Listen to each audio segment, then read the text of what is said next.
Seja bem-vindo ao Falando de Fraude. O podcast te leva aos bastidores do mundo de cibersegurança e prevenção. Aqui desvendamos ataques sofisticados, analisamos os golpes que circulam na internet, discutimos as melhores estratégias para proteger o mundo digital, seja de empresa ou de consumidor. Eu sou Afonso Moraes, CEO do Grupo Moraes, criador e apresentação do podcast Falando de Fraudes, que é uma referência em combate ao cybercrime com a prevenção. E hoje estamos num episódio especial.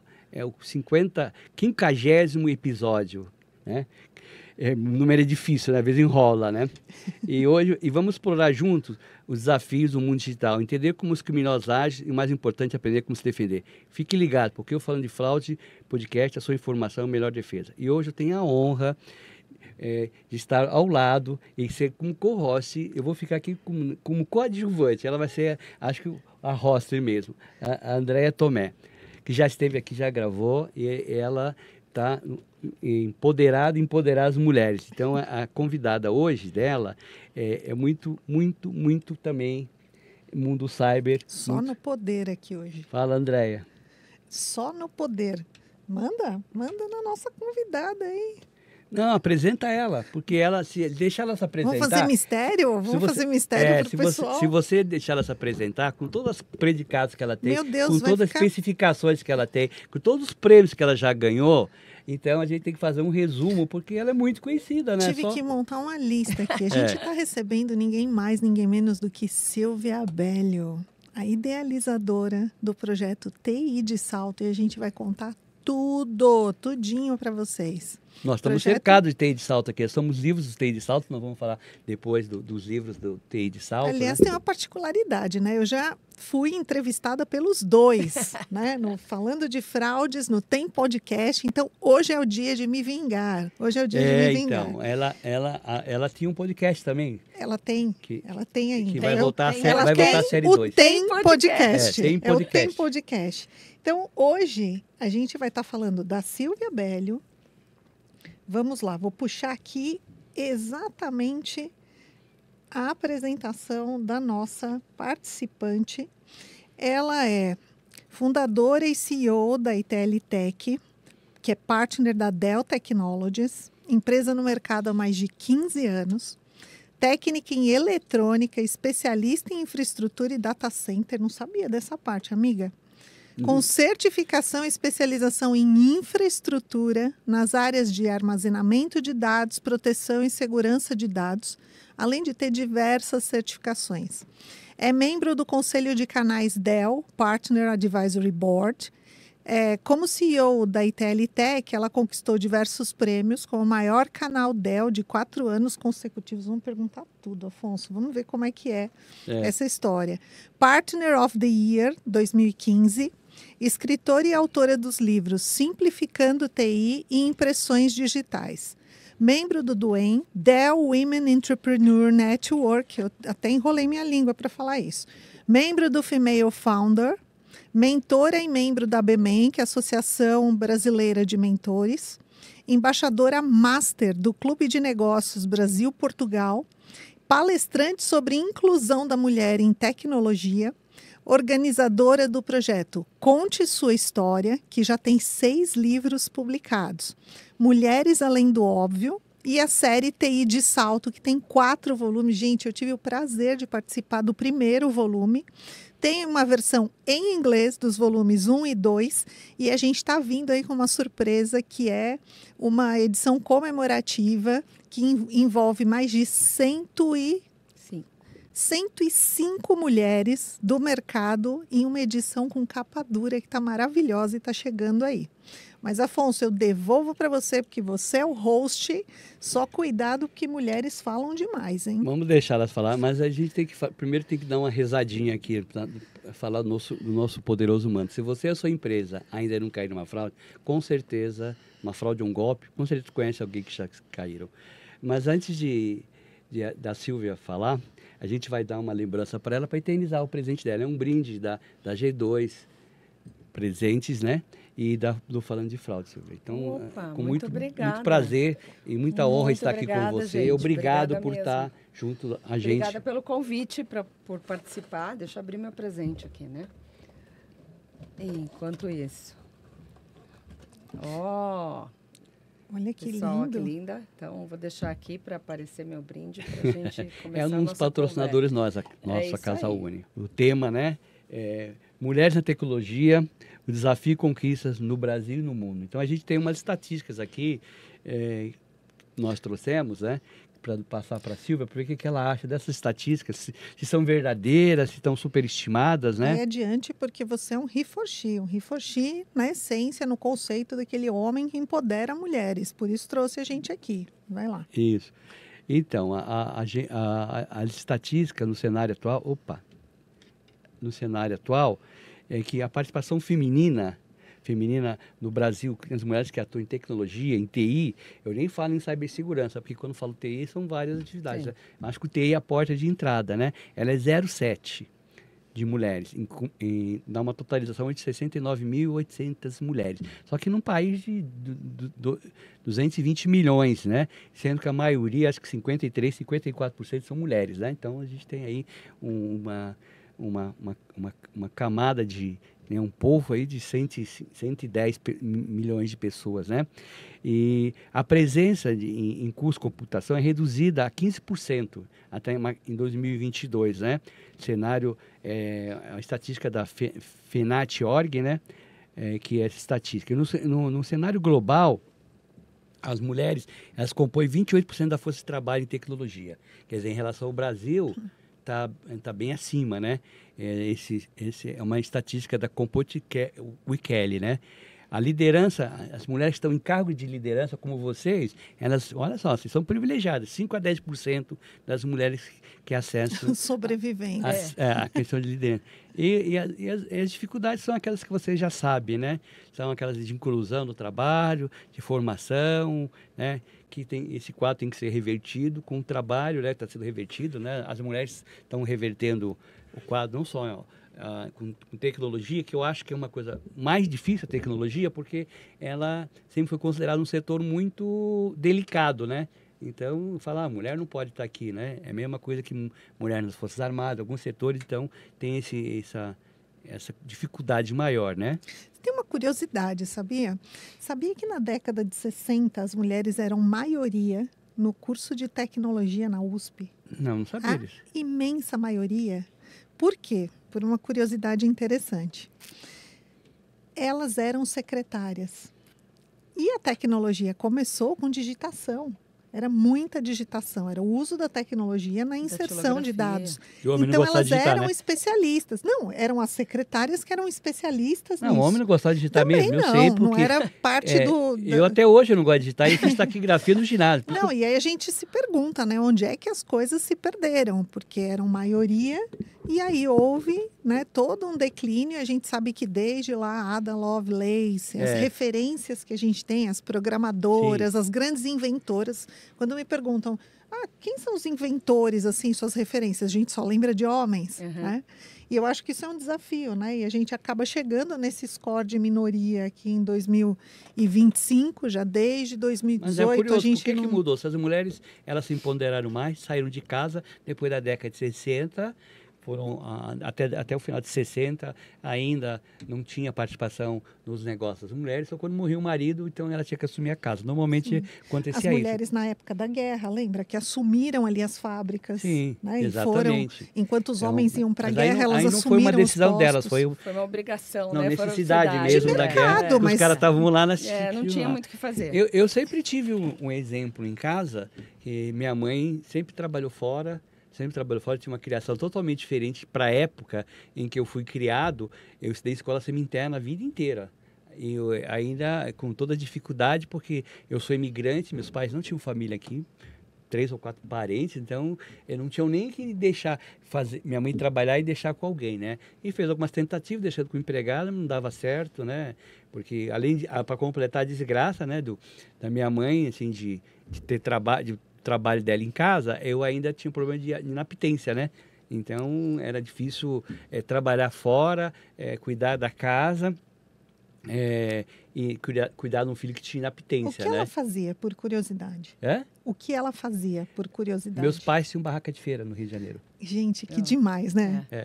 E era Estudar a totalmente história separado. das famílias. Não, e era totalmente separado. Eles não trabalhavam junto. Não é que meu pai trabalhava com a minha mãe. Minha mãe tinha um negócio dela e ele tinha um negócio dele. Eu te perguntei porque eu tive uma avó, minha avó paterna, que trabalhava em linha de fábrica industrial, né? De metalúrgica, alimentícia. E os seus avós? Porque, por sinal, ela está no nosso livro. Sim. Né? Não, Então, uma delas está aí. Que essa era líder espiritual, era líder. A outra também era especialista em vendas, aquela empoderadaça. As duas me inspiraram muito. Mas e as suas avós? Nossa, olha, eu sou do Paraná, sou de Pato Branco. E eu fui para Curitiba muito nova, porque eu era doente e tal, e meus pais tiveram que vir. Então, a minha avó materna trabalhava de lavadeira, assim, né? De lavar roupa para fora.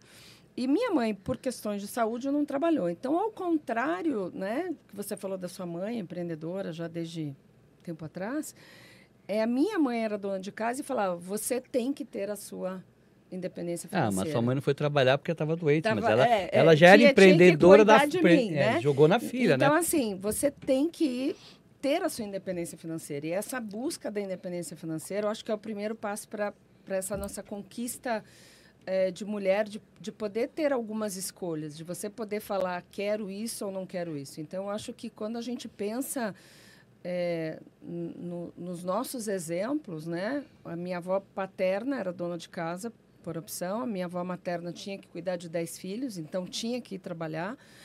Os filhos tinham que se... Um cuidava do outro, não tinha muito, né? Imagina, 10 irmãos, como é que faz? Mas às vezes são mais bem cuidados que o filho único, né? Pois é. Também tem isso, que você tem que, né? tem que cuidar. Então, assim, eu digo que para mim a dificuldade foi ter que entender que, mesmo buscando a independência financeira, eu tinha casa para cuidar, isso para... Então, acho que isso um pouco me culpou muito, por muito tempo, de eu falar, caramba, eu estou indo trabalhar e deixando minha filha. Sim. E isso é uma coisa que a gente, hoje, as mulheres de hoje, a gente está ensinando... Eu tenho uma filha, a Andréa tem uma filha, a gente está ensinando para essa nova geração que não precisa carregar toda essa culpa, que você pode trabalhar fora e ter ajudas de outras pessoas. Acho que isso dá um certo alívio eu acho que foi toda uma cultura, né?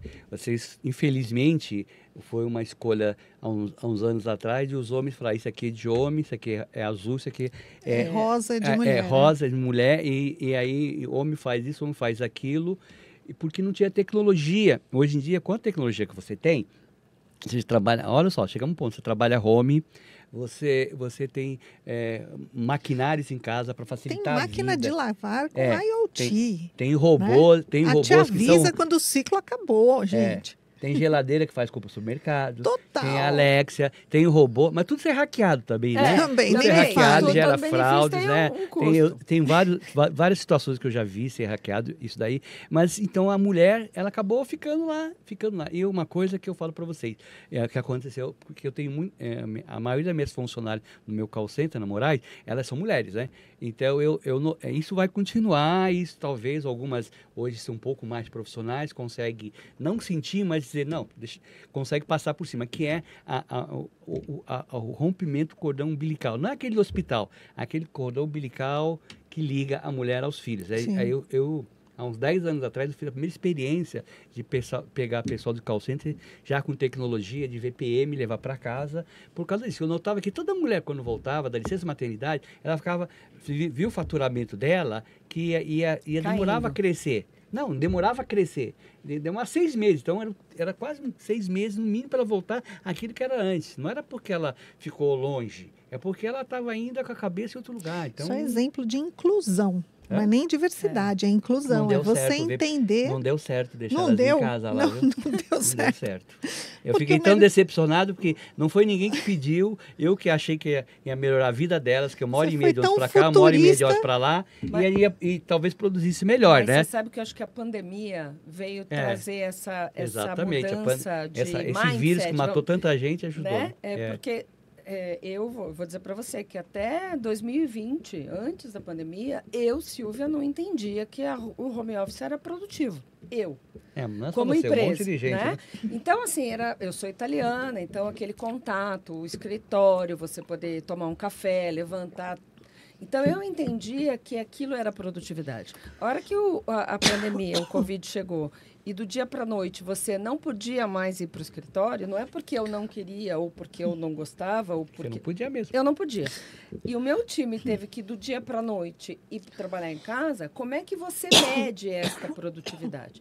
E aí a gente começou a perceber que aquela 1h30 para ir e para voltar, são 3 horas para as pessoas que dependem do transporte público, era produtividade, que a pessoa poderia tomar um café da manhã com o seu filho. Hoje, o meu time não quer mais trabalhar presencial e não precisa.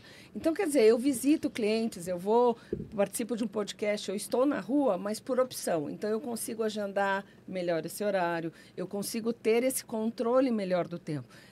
Hoje, talvez, o teu time que vá trabalhar vai entender isso de uma maneira melhor. Então, acho que é todo momento também que a gente encontra da... Que ano foi a sua implantação de home office? A tentativa? 2015. Eu fiz a minha primeira implantação de home office em 2000. 2000 para 2001. Nunca vi, né? Não vi nada desse Eu a vida inteira fui há consultoria. 25 anos. Sim, veio até jornalista entrevistar a gente. Eu já vi vendedor, né? Vendedor que trabalha na rua uma vez por semana. Não, pensa numa empresa de segurança, líder no mercado americano, vindo para diversos países. Então, a gente trouxe para o Brasil para abrir capital. Foi um boom, assim, né? Um unicórnio. E, na época, eu percebi o seguinte. Puxa, um projeto, você tem que estar no cliente, presencial. Tem que dar atenção para o cliente, de qualquer natureza. Mas na hora de você consolidar tudo o que você viu e transformar isso em recomendações, gerar um relatório, você precisa do seu momento. Então, era nessa hora do processo em que o home office era extremamente valioso. E os meus consultores, na época, valorizaram muito e a produção era muito maior, porque você não tem interferência. Uma categoria especial, né? Isso. A gente, para encerrar esse nosso repercussório antigo, né? Eu me lembro também, e foi na época de 2000, eu tenho um filho de marqueteiro, que tem 47 anos, né? E eu lembro que ele tinha uma empresa em 2000, em que ele montou lá de marketing, e ele fez home, mas assim, o cara ia lá quando queria trabalhar. Ele trabalhava por projeto. Levou o projeto, vai lá, precisa e tá. Ele fazia isso. Sempre foi assim. Eu achei muito estranho. Que era um escritório grande, gigantesco. Ele se associou a uma multinacional de fora, grandão. Eu lembro que tinha geladeiras que o cara podia pegar o que ele queria e tal. Mas eles estavam dentro da casa dele, faziam um projeto. Sim. 10 horas da noite. E trabalhava, uma coisa importante, né? Esse pessoal tem horário diferente na cabeça. O pessoal que está acostumado com home, por exemplo, criativos, eles trabalham à noite. Aí você está falando de um segmento muito específico, né? Sim, mas igual da Andréa também é meio específico. E era cyber, era consultoria em cyber. Né? Mas aquele pessoal assim, comunzão mesmo, administrativo, né? Eu vou dar um exemplo para vocês, né? Eu, durante toda a pandemia, fui trabalhar. Era eu de uma sala, o financeiro na outra sala. Porque o meu problema não é ficar em casa, meu problema é sair de casa para ficar em algum lugar. Eu não consigo. Eu moro em casa com todo o conforto, mas assim, eu me distraio muito fácil. Né? Mas é o ritual, né? É o ritual que te transporta para o teu modo criativo, para o teu modo execução, produção. Cachorro latindo atrapalha, campainha atrapalha, como é que você fecha a porta e tal. É como eu tenho costume. Vai para um evento, vem para cá, tem todo um processo, né? A mulher, né? Desenha ali, penteia o cabelo, faz sua maquiagem, é como o índio, né? O índio indo vai para guerra. Pra guerra. Exatamente, cada um tem o seu ritual e esse é o seu. Mas eu fiquei curiosa, Silvia, que você falou, né, da veia empreendedora. Por mais, tem gente que já é empreendedor, a família vem de gerações, né, ele acaba sendo empurrado ali para o empreendedorismo, que não foi o seu caso. Mas tem algo que a sua mãe te disse que te empurrou para isso, que é a independência financeira, né, e aí você construiu. Como foi esse processo de construção do empreendedorismo? Conta pra gente. Bom, eu acho que mesmo não sabendo, né? Eu acho que sempre existiu. Eu sempre quis comandar. Eu acho que isso era um negócio muito da Silvia. Então, de pequena, eu sempre tive facilidade com números, né? Então, eu digo que eu sou de exatas, apesar que a minha mentora e minha coach fala, não, você não é mais nada de exatas, você é humanas pura. Mas, tudo bem, estamos aqui. E quando eu analiso essa facilidade de números, na minha época, você saía do ensino médio, era para ser professora. E eu, naquela época, falava, eu não quero ser professora. É a opção que tinha, né? Era a opção que tinha. E aí eu ia ter bolsa. Eu falei, não, pois eu vou estudar num colégio estadual, porque meu pai passou por um momento bem difícil financeiro, e fui fazer eletrônica. Neste momento, eu sabia que eu queria trabalhar em banco. Naquela época era sonho trabalhar no Banco do Brasil. E trabalhei muito tempo em banco. E quando eu mudei para São Paulo, e fiquei 2 anos afastada, porque a gente fala dos 50 a mais, mas há 20 anos atrás era 30 a mais. 30 a mais você já estava fora do mercado de trabalho. E eu voltei para São Paulo e comecei a me candidatar a vagas. Eu falei, caramba, eu vou gastar sola de sapato, né? Eu não vou sair de casa para deixar minha filha com terceiros, para não ganhar nem o que eu tenho que pagar para a moça para cuidar da minha filha. E aí, conversando com meu marido, eu falei, eu preciso voltar para o mercado de trabalho. E nessa de voltar para o mercado, ele também trabalha na área de tecnologia, surgiu a possibilidade de ser uma representante comercial. Falei, nossa, que bacana, né? Vou trazer tecnologias, hoje startups, que é um nome bonito. Vou trazer algumas tecnologias para o Brasil, buscar distribuidores. Resumo da ópera. Esta veia, que talvez eu nem soubesse que tinha, foi quando eu falei assim, por que não eu montar a distribuição? Por que não nós sermos os distribuidores, né? E assim nascia a nossa empresa. Eu sei que na época, em 2003, eu comecei a trabalhar nos bastidores. Em 2005, vai fazer 20 anos agora do lançamento da empresa, por coincidência, no dia 8 de março, no Dia Internacional da Mulher, no dia que a gente lança o nosso próximo livro, num Reseller Forum, a gente lança a empresa. Então, assim, naquele momento, a minha dificuldade de me recolocar no mercado de trabalho foi o momento do empreendedorismo. E a gente sabe que muitas mulheres acabam empreendendo justamente por isso, né? De transformar aquilo, tá bom, vou fazer serviço, vou fazer alguma coisa para eu poder me sustentar. E aí eu falei, não, ok, eu tenho que me estruturar. Então, eu tive realmente a empresa do meu marido, ela também vinha nessa área de infraestrutura, de armazenamento de dados. A gente tinha acabado de passar pelo 2001, 11 de setembro, né, onde o mundo estava vendo que disaster recovery era algo que precisava ser feito, as 2 torres caíram, quem tinha site um replicando para o outro perdeu, empresas acabaram naquele dia, e a gente começou a focar nisso. Então, era proteção, né, de dados, armazenamento de dados, replicação. Claro, já entrava uma questão de segurança, mas o cyber ali ainda era um negócio muito discreto. Não era todo mundo que falava disso. Ainda é uma coisa ainda discreta, né? Mas naquele momento, você imagina o seguinte, empresas não tinham backup. Quanto mais pensar em cyber. Tem empresas que não têm backup. Né? Então, naquele momento, eu falei, eu acho que é o momento de eu investir. E aí eu podia ter a flexibilidade, né? Quem estiver escutando aqui, empreendedorismo trabalha muito mais do que, às vezes, eu trabalhava 24/7, né? Se alguém conversar com a minha filha, vai falar, mãe, ela falou outro dia, eu sou a primeira colaboradora dessa empresa, porque eu trabalhava 24. Muitas vezes, na hora do jantar, era a hora que ela olhava e falava assim, agora é a hora do jantar, né? Porque meu marido falando de trabalho 24 horas por dia. Então, eu acho que tem essa vontade de querer fazer, essa vontade de, quando você é empreendedora, você pode servir café, você é o financeiro, você é o comercial. Não tinha, eu sento aqui nessa cadeira bonita, e não tinha isso. Então, esse eu acho que era o que me moveu a realmente montar a empresa. Eu acho que a gente teria inúmeras coisas aqui dolorosas para perguntar para ela. Mas então, baseado nisso que ela falou agora, a primeira pergunta que tem para ela é muito boa, é justamente a continuidade do que ela está falando. Quais são as principais barreiras que impedem a entrada das mulheres na área de tecnologia? Que é justamente, pode ser para empreender ou então para procurar um emprego, né? Eu acho que eu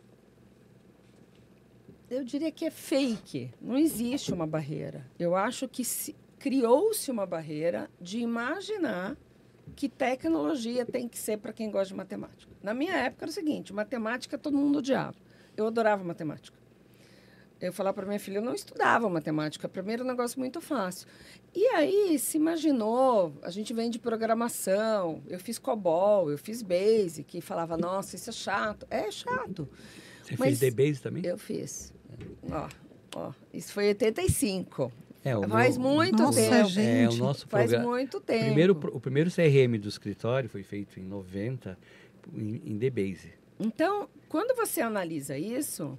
Ele morreu em 2000. Eu acho que as meninas... É uma pena que isso caiu, né? A gente tinha um número maior de mulheres na área de tecnologia, porque se vinculou muito isso. Eu tenho que gostar de matemática. E não é. Hoje eu digo que quando você fala de tecnologia, a gente tem a tecnologia na palma da nossa mão.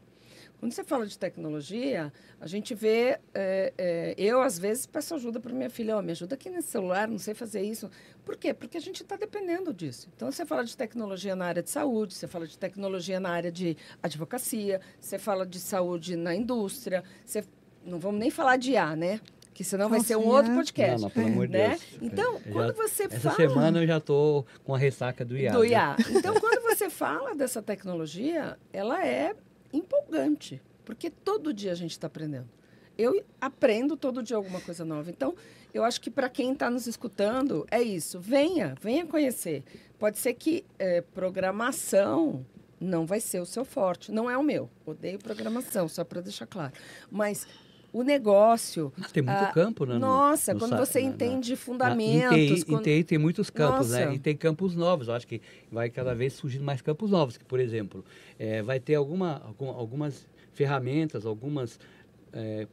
porque vai necessitar, além com a entrada da IA, vai precisar ter outro campo. Quem vai implementar IA, com as ferramentas para usar IA e as ferramentas para conter as fraudes, os golpes que a IA está causando. Dizem que tem muitas profissões que a gente nem sabe. Sim. Que vão existir Ainda daqui a vão. 10 anos. Então, Piloto de drone, que já está quase com profissão. Eu acho que quando o metaverso tiver realmente com bastante uso, com a inteligência artificial dentro dele, vai ter que ter os guardinhas lá né? Porque lá dentro se faz negócio escuso, pode vender arma, drogas. Então a gente vai ter uma nova... A polícia tem que se modernizar. Talvez nem chamar a polícia, né? Chamar algum outro tipo de repressão, porque a nossa repressão hoje, a cyberquadrilha, está muito pequena, né? Porque falta de gente que faz isso. Não adianta só divulgar o que está acontecendo. Tem que ter recursos, né? Tem uns quartinhos de SOC lá dentro, milhares de quartinhos de SOC no Brasil, para tentar chegar, né, nesse pessoal aí que é organizado, né? Sim.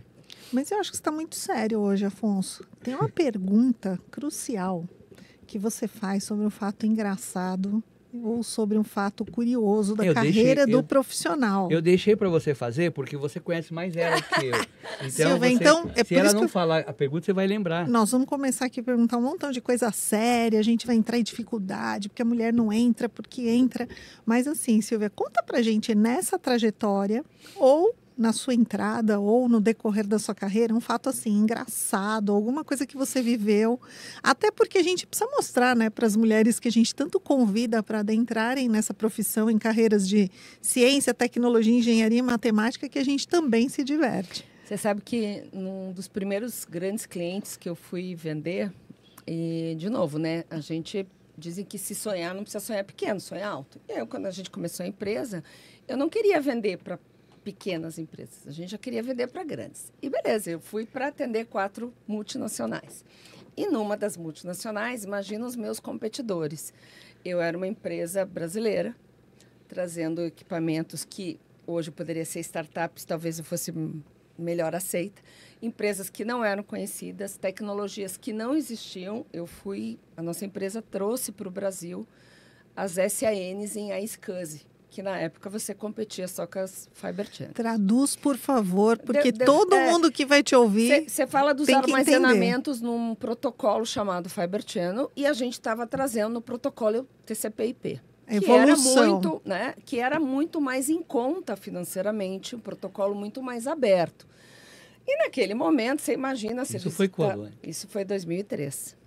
E aí, trazendo a tecnologia para cá, eu fui visitar uma grande multinacional, competindo só com a IBM, só com a HP, só com o Dell, na época EMC, que era a maior empresa de storage do mundo. Chegando no cliente e tal, saí, voltei para o escritório. Quando cheguei, o cliente me ligou e falou, nós vamos fechar. Eu falei, vou fechar, né? Toda feliz da vida. Meu primeiro grande projeto. Cheguei, ele falou assim, você pode vir aqui amanhã? Posso, amanhã estou aí, 10 horas. A gente só tem que acertar alguns detalhes do faturamento.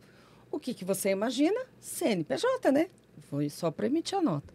Cheguei na reunião no dia seguinte, cheguei lá no cliente, ele falou, então, a gente fecha, mas é o seguinte, eu vou pagar daqui 90 dias um sinal ou 100% a 180 dias. Eu falei, nossa, mas esse é o detalhe, né, gente? Eu tinha que importar os equipamentos, eu tinha que pagar antecipado. Eu lembro que cheguei e falei para ele, fechado. Como eu ia fazer, não sei.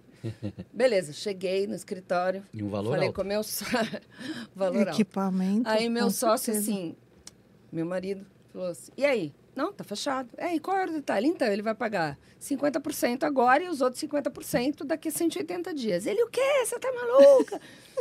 Falei, cara, com certeza os concorrentes, poucos, né, pequenos, vai falar assim, gente, essa empresa aí não vai conseguir fazer isso, né? Tá competindo com multinacional.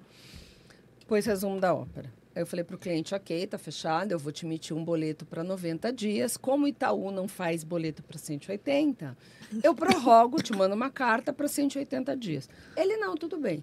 Resumo da ópera. O cliente pagou em 90 dias. Tudo resolvido. E assim começou a gente atender grandes empresas, porque ele era um cliente de grande porte e me abriu portas em outras multinacionais.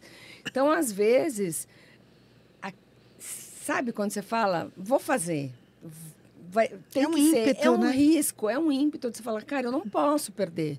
Eu estou competindo com alguém que está me dizendo para eles que a gente não vai conseguir fazer Eu isso. não sei se como, na minha experiência empreendedora e na sua, se eu acharia isso engraçado. Nossa, eu achei... Hoje é engraçado porque deu certo. É uma questão de risco. né? Não, mas naquele momento... Teve que correr pro banco, né? Naquele momento, eu sei que assim, eu não pensei. Eu só pensei o seguinte, com certeza tem alguém dizendo para ele, olha, essa empresa é muito pequena, ela não vai fazer para você não... Então, naquele momento, eu acho que foi um risco e foi ali que o negócio virou, sabe? Foi ali que eu falei, caramba, meu Deus, né? Hoje você fala, hoje é engraçado, porque na época eu falei, cara, eu falei que dava, o resto depois eu vejo. Você tem um livro, TI de Salto, que tem quatro edições, é isso? Isso. 4 edições. Ai, quer pega dizer, ali, e Silvia. uma traduzida para o inglês, mostrar né? os coloridos das capas, porque, olha... E aí você tem história de 92 mulheres. Cada Isso. cor é uma edição. É uma edição. Isso. Cada cor tem de 20 a 25 mulheres. E aí dentro do nosso roteiro aqui, antes de você falar do livro, tem uma pergunta que tem a ver com o livro, né? Diga. Né, Andréia? Essa pergunta de que maneira a falta de representatividade afeta a inovação das empresas de tecnologia? A falta de representatividade feminina afeta. Aí você contou histórias, então aí deve ter histórias que, se talvez tivesse a representatividade de uma mulher, ou seja, a mão de uma mulher, a tecnologia de uma mulher, na hora de escolher a equipe, o cara tinha um homem, uma mulher, escolheu só homens, né? Um exemplo, né? Eu iria até mais longe, né? A diversidade de estar atuando, né? Porque hoje em dia a gente tem que ver que as coisas já mudaram, né? Não é só azul e rosa, né? Então, essa diversidade que é um compartilhamento de ideias, as pessoas são diferentes, às vezes diferentes pelo gênero também, né? Isso afeta o setor tecnológico, afeta às vezes, a sensibilidade, descobrir onde está aquela porta que alguém entrou, descobrir que a maneira que está sendo feito um determinado negócio, né? Um marketplace, ou uma empresa de saúde, ou um laboratório, que talvez tivesse, né? Porque insights não são... a gente tem que haver uma diferença mesmo entre homem e mulher, diversidade, porque o homem ele tem um insight diferente, né? E você sabe que foi um pouco disso, né? A Andréa falou no começo, quem é a sua referência? A gente E esse foi um questionamento que eu me fiz. Quem era meu exemplo em tecnologia? Aí você pergunta, a Ada Lovelace. Ah, legal, mas ela já morreu. E Sim. como é que eu pergunto para ela como era? Não sei. Sim. Já foi. E aí eu comecei a perceber que no nosso dia a dia a gente precisava dessas mulheres, dessas inspirações. Ai, que bacana, minha mãe, ai, que bacana, a avó da André, ai, que bacana. Mas tá bom, mas não é da área. Como eu trago, como eu Mas incentivo... No seu livro, você trata, desculpe interromper, no seu livro você trata só dos incentivos que vocês tiveram para ser empreendedor ou em mulheres que já empreenderam? Assim, no livro eu acho que tem uma questão diversa de idade, de cor, de cargo, de posição, Sim. de mulheres que já se aposentaram e mulheres que estão entrando agora. E o que eu queria trazer para as jovens que vão ler o livro é justamente exemplo. Nossa, que bacana, a Andréia de cyber. Como é ser de cyber? Como é que eu chego e pergunto para alguma mulher como é ser uma mulher na tecnologia? Cara, eu não tenho essa informação, eu não tenho esse contato. E eu vou te dizer o seguinte, em 2016, eu participei do primeiro evento de empreendedorismo global. E naquele momento que eu só convivia com homens, em todos os eventos, eu era praticamente a única mulher, e deve ser a maioria de todas as mulheres, é por isso que a gente passa. Para mim estava tudo bem. Era o meu dia a dia, era o meu... Cara, não tinha muito que, sou eu única, exclusiva, o evento é de futebol, que pena, senta e chora ou vai no evento. Era o que a gente tinha. Então, quando eu comecei a reunir essas mulheres, eu queria falar, não, é possível. A minha história pode inspirar outra mulher, a história da Andréia pode inspirar outra mulher. Em 2018, quando eu comecei a busca, né, na verdade, o livro surgiu no dia 20 de março, quando eu escrevi para a primeira mulher no LinkedIn, eu tenho uma rede muito grande no LinkedIn. E na hora que eu fiz meu primeiro filtro, eu cheguei em 100 mulheres. E para chegar no livro, eu cheguei em 20. E só 10 aceitaram. Ai, que chique. Você me incluiu na E primeira aí, edição. Eu falei, caramba, mas 10 mulheres? Eu achei que ia ter umas 1000 para participar do meu livro. Então, e não eu já tinha. te perguntei nos bastidores por que elas não aceitaram, se ia dar visibilidade a elas. E aí, assim, Marketing, posso acho te que dá contar? tudo, né? Você falou de história engraçada? Tem uma. Quando eu escrevi Sim. para uma delas, elas falaram, não, isso é fake, né? Fake news. Por que você vai me colocar no livro? Quem sou eu na fila do pão? Então, assim, teve N motivos. Interessante isso aí, essa é uma coisa Teve N interessante. motivos. Não estava acreditando no Outra. próprio potencial, não é isso? E não estava acreditando em mim. Não, Acho no que nem delas- eu no acreditava delas que ia também. sair o livro, entendeu? Não, mas nem no delas, elas não tinham achando que tinha um potencial para não, fazer um mas livro. ó, Eu, como todas fui elas. abordada na época por você, não parecia nada disso pra gente, Pois tá? é, Você estava super não. segura do Mas, assim, propósito. eu lembro Não, que você já que era o uma pessoa- livro... Não, mas ela, eu não tinha dúvida. Ninguém me conhecia, É. assim, sabe? Naquele momento, quem é a Silvia? Por que ela me Tinha, escolheu? tinha outras comunidades? Tinha, Ou só a primeira? tinha. Já tinha outras Não, comunidades? já tinha algumas comunidades. Na verdade, uma das minhas inspirações desse livro aqui, que foi a primeira, eu não conhe... pra você ter ideia, eu não conhecia pessoalmente nenhuma das mulheres. Foi tudo LinkedIn. Não conhecia ou não conheceu? É verdade. Não conhecia. Tá, no não dia do conhecia. livro, eu não conhecia. Eu conhecia uma. Se chama Camila Chute. Para mim, ela é uma referência. A Camila é demais. Tinha já criado a Mastertech, a primeira mulher com menos de 30 anos a aparecer na Forbes. Foi ela que falou, nossa, que legal, você é de tecnologia. Eu falei, quem é essa menina que sabe o que eu faço? E aí que começou. Então, assim, eu tinha uma pessoa para o livro. E surgiram mais 19, a André é uma delas. No primeiro livro, cara, foi assim... Meu marido falou, você é louca, você é louca.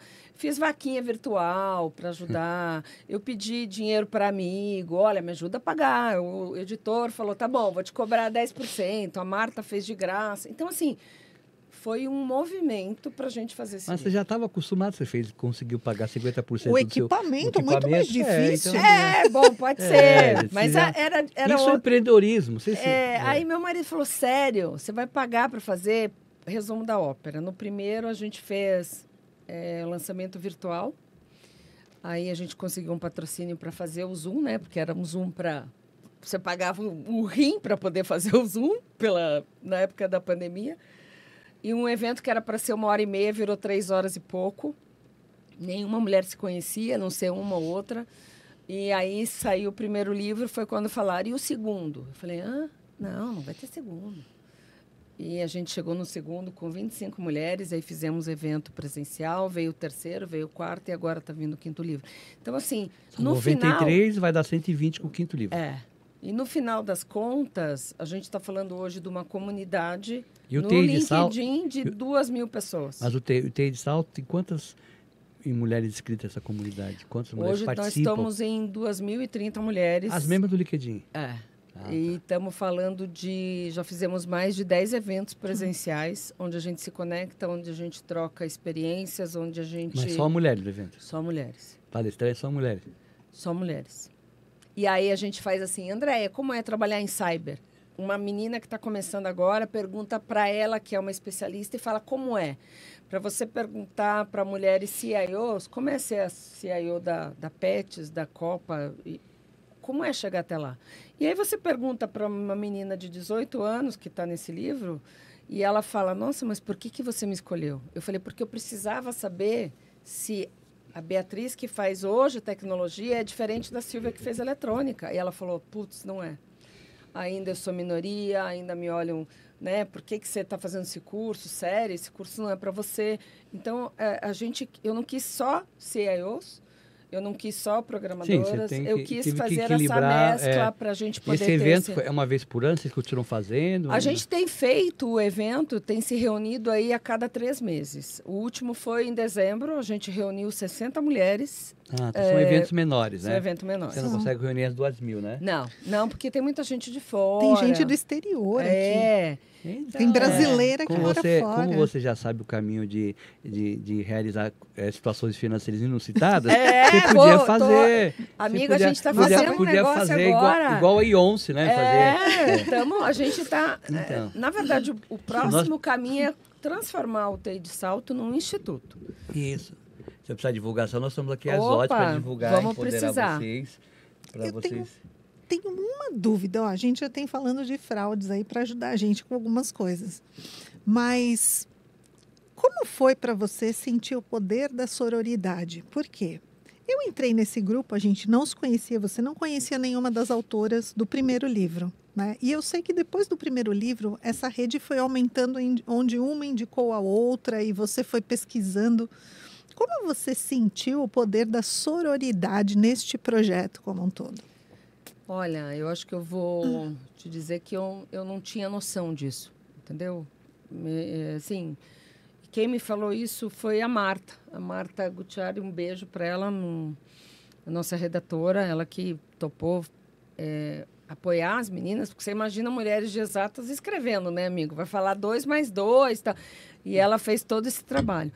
Mas num evento que a gente fez no Café Jornal, a gente foi lá uma vez, estava só eu e ela, foi o dia que a gente conversou pra caramba, mas num evento que a gente fez no Café Jornal, e a hora que eu vi 50 mulheres reunidas e fazendo essa troca, e abrindo os seus corações no sentido, cara, eu passo por isso, eu passo por aquilo, eu enfrentei isso, eu enfrentei aquilo, abrindo às vezes até coisas muito pessoais, né? Eu falei, carambola, né? O livro chegou aonde a gente chegou aqui.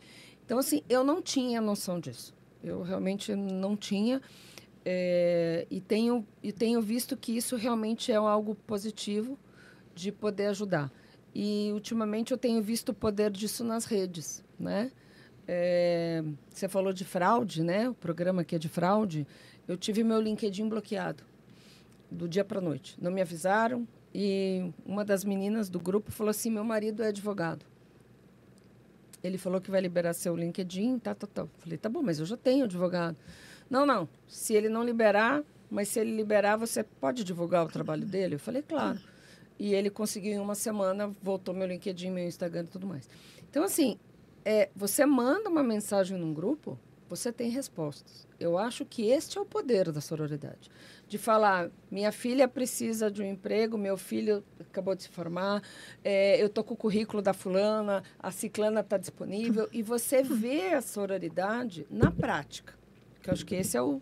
Né? É bonito se apoiar, mas a hora que você não tem isso na prática, isso não vai para frente. Então, acho que a gente tem visto isso no grupo, e aí os grupos se interligando, né? Ela faz parte de um grupo, de uma outra comunidade, que me chama para outro negócio, e aí você vê essa roda de uma tentar apoiar, que não existia na minha época.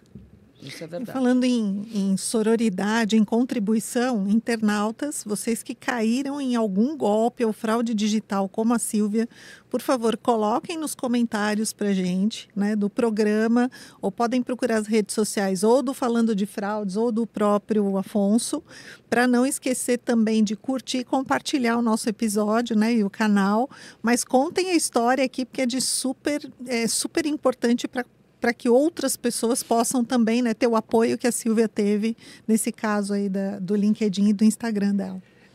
Por falar em mulheres, fazer um adendo aqui, por falar em mulheres, né, eu acho que as mulheres sofrem um dos piores golpes que tem, né, na internet, né, e eu estou com um golpe aí em andamento, a pessoa perdeu R$800 mil, mas eu vejo que o dinheiro não foi tão relevante quanto a frustração dela com relação ao relacionamento.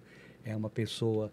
está na fase que a gente sempre fala, existe três tipos de golpes do amor, né? O primeiro é o golpe que os homens caem, que é o golpe da mulher bonita falsa, que vai em um encontro, tem um sequestro, né? Aí tem o golpe das redes de namoro, Tinder e outras, né? Que é um golpe dos influenciadores, caras bonitos que passam por rico e tem encontros presenciais. E existe o golpe da fase da mulher que está carente por volta de 50 anos, não é nenhuma 50 alusão. mais. Não, 50 mais, somos as duas, hein? Então, eu tenho uma em casa também de 50. E aí, esse golpe, né?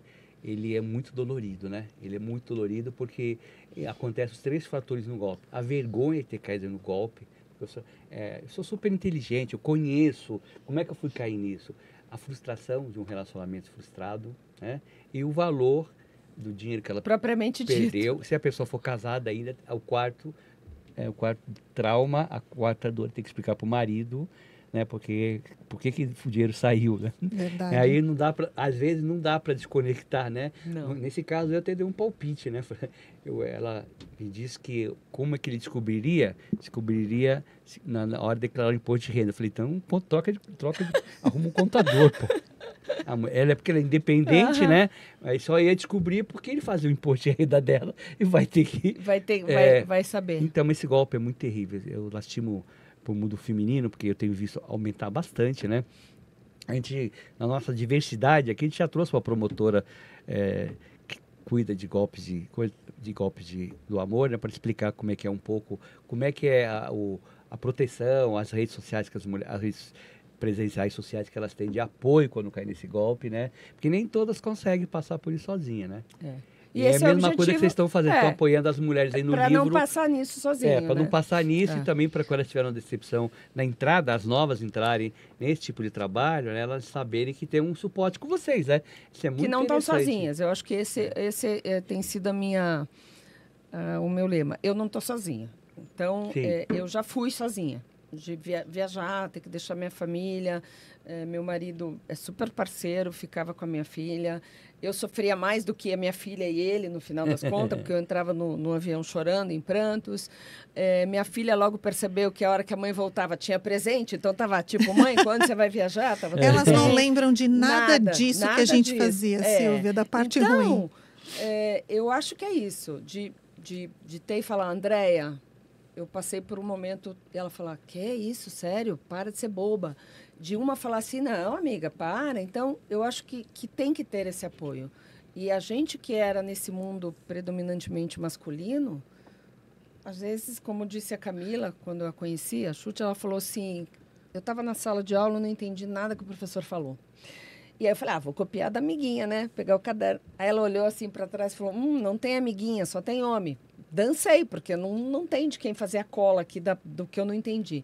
Então, é isso, sabe? Aquele apoio da cola de um Andréia, pô, acabaram comigo, Silvia, para, não escuta isso.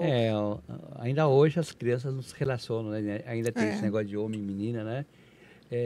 Eu tenho uma filha de 12 anos, né? Eu sempre falo para ela, por que você se relaciona com os meninos e tal? Não, nada de pegação, namoro, nada disso, né? Uma vez, acho que ela tinha uns 10 anos atrás, ela tinha 10 anos, aliás, ela chamou um menino e veio brincar em casa. Eu achei muito, muito diferente. Porque, assim, a gente tem esse negócio, uma vai na casa da outra. E esse menino veio brincar com ela. Nunca mais veio, foi uma única vez. Eu achei muito estranho. Tive uma ideia.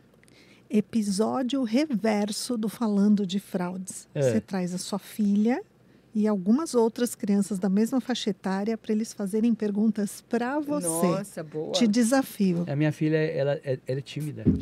Não tem problema, não tem problema. Você sabe que eu também sou, né?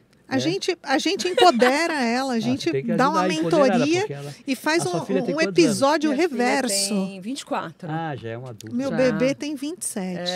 Nossa. Não. Mas antes meu bebê grande tem 47, né? 47. Antes de eu passar, porque ele sempre é que finaliza, ele sempre que dá a palavra final. Eu não posso terminar esse episódio antes de te perguntar uma coisa.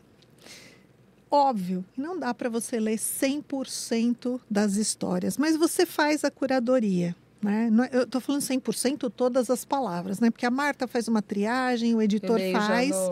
Isso, perfeito. Mas você já passou por todo esse conteúdo.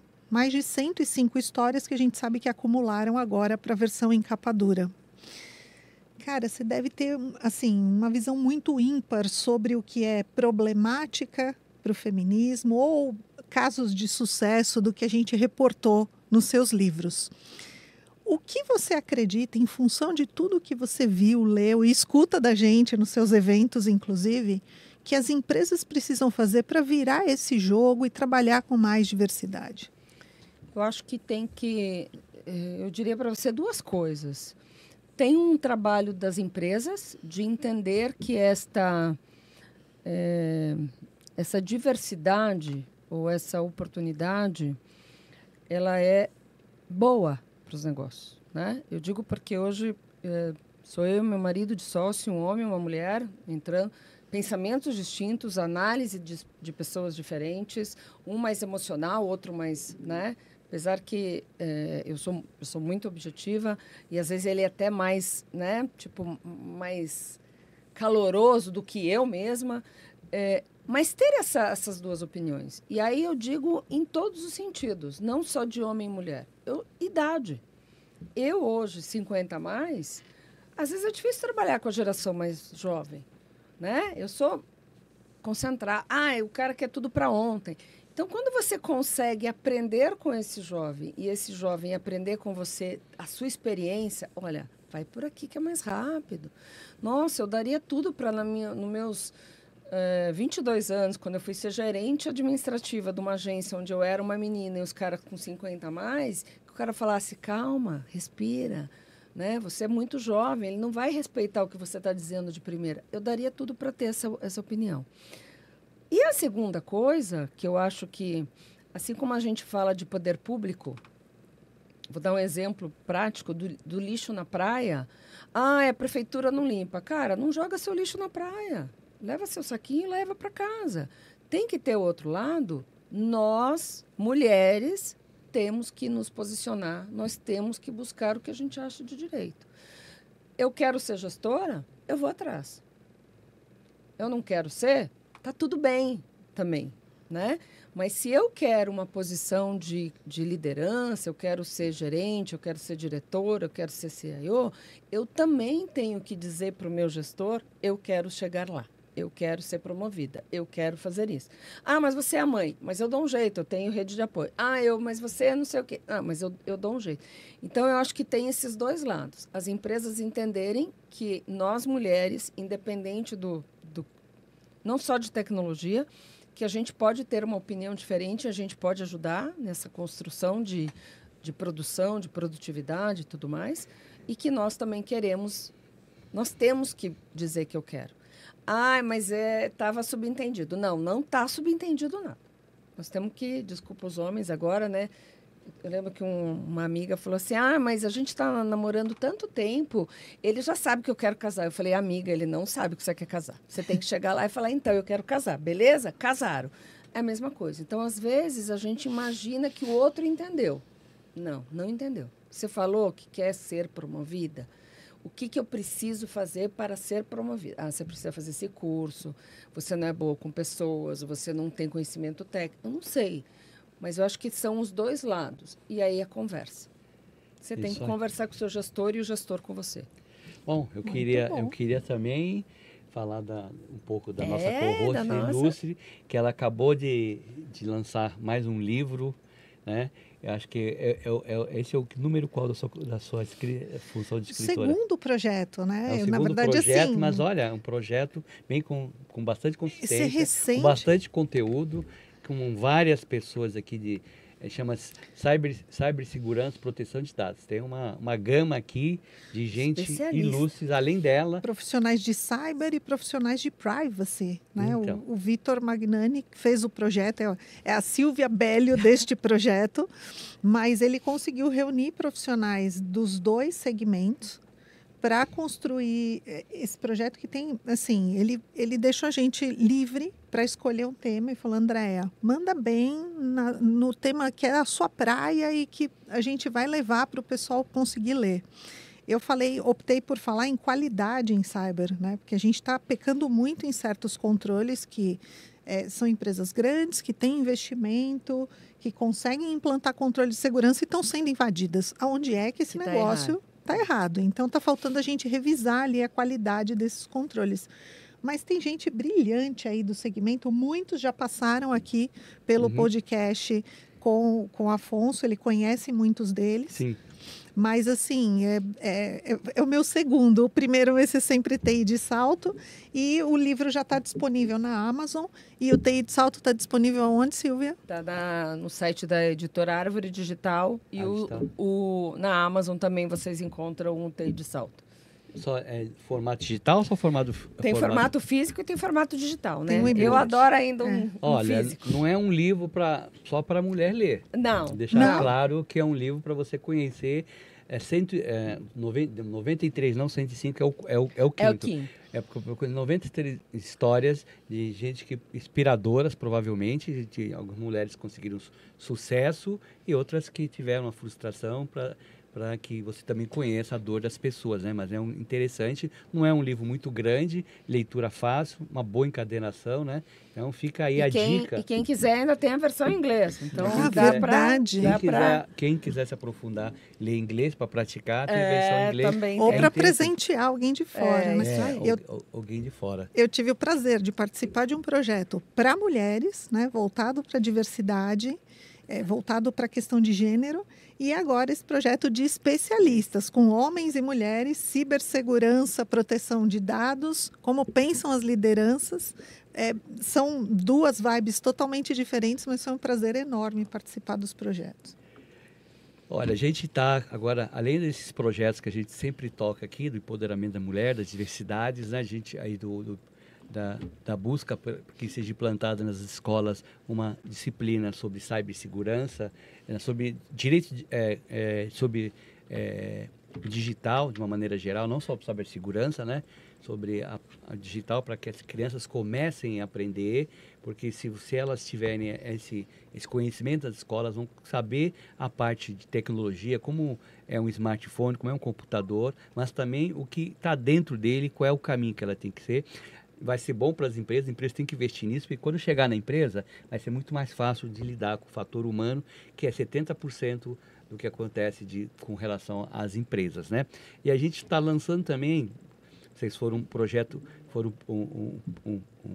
principal, né? Estamos lançando, que nós vamos, todo episódio, nós vamos trazer um livro, alguém que lançou um livro, né? Boa. A gente já tem um para o próximo episódio, que vai ser do Érico Miranda. O Érico Miranda, não sei se vocês conhecem, né? Ele é de Brasília, ele trabalha na Polícia Federal, ele vai trazer aí um livro sobre os golpes do momento, os ataques do momento. Então, a gente vai lançar, deixar o nome suspenso. O livro acabou de ser lançado, eu não sei ainda se já está à venda, né? Então, a gente vai abrir esse cantinho aqui para quem escreve trazer esse conhecimento, né? Porque não existe nada especializado em divulgação de livros. Não. Se você quiser, você vai ter que ficar Isso aí. pesquisando na Amazon. Então, as livrarias físicas são muito difíceis, né? Acho Sim. que tem muito poucas, né? Então, a gente vai trazer isso aqui com o convidado, ou sem o convidado, né? Infelizmente, a gente está chegando ao final do programa, mas Posso eu falar acho... uma coisa de cyber que eu sempre falo? Sim, Vocês sim. falam tanto de fraude, mas você falou um ponto importante. No final das contas, é processo, tecnologia e pessoas. Sim. Então, acho que a gente tem que juntar esses 3 pontos para que a gente tenha um mundo mais seguro, seja digital, seja físico. Você já falou o final do nosso programa, esse é o final. Ligando tudo isso aí, assim, não se esqueça que no mundo digital, a confiança é muito boa, né? Mas um antivírus, uma boa dose, confiança é melhor. Então, nós nos vemos no próximo episódio e agradeço a vocês, agradeço Eu que a agradeço, Silvia, prazer. a minha co-host. Espero estar com vocês nessa oportunidade. Muito prazer, muito obrigada Fiquem pelo seguros. convite. Isso aí. Tchau, pessoal. Tchau, pessoal. Até o próximo. Até o próximo.